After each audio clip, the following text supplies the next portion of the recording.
Le 22 mars prochain, le Canada et l'Inde s'unissent pour l'eau. Bienvenue à la Marche pour l'eau, événement organisé par SOPAR. Alors qu'est-ce que la Marche pour l'eau?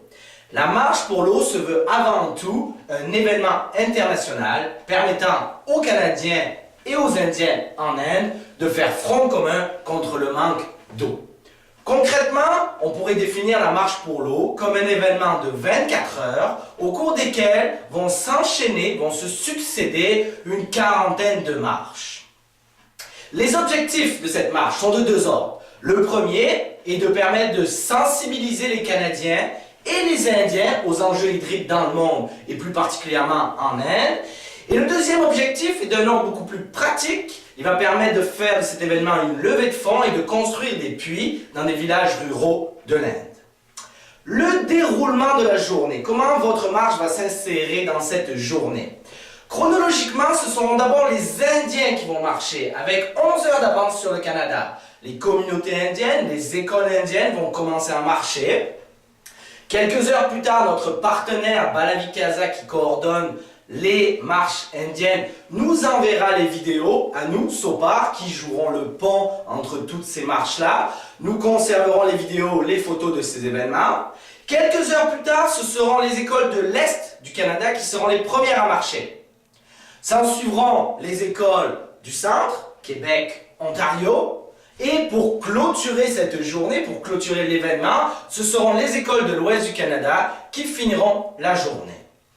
Nous, SOPAR, nous collecterons, nous amasserons les informations de toutes les marches. Et en fin de journée, heure de l'Est, SOPAR organisera bien évidemment sa propre marche. Une marche qui devrait avoir lieu vers les 4-5 heures, heure de l'Est, et qui se soldera, qui se finira par une conférence de presse. Lors de la conférence de presse, nous allons essayer de démontrer l'ampleur internationale de l'événement, mais aussi l'ampleur nationale sur l'ensemble du Canada aux médias présents lors de la conférence. Donc voici un peu la structure, la vision d'ensemble de notre événement. Parlant de la conférence de presse, j'aimerais souligner un point par rapport à ça. Voulant vous inviter à participer à la conférence de presse, nous aimerions avoir une vidéo de votre école.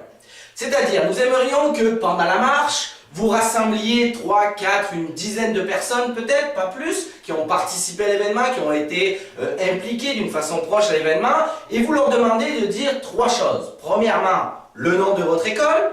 Deuxièmement, l'adresse, c'est-à-dire la ville, la province et le pays. Et troisièmement, le slogan qui est « Canada-Inde unis pour l'eau ».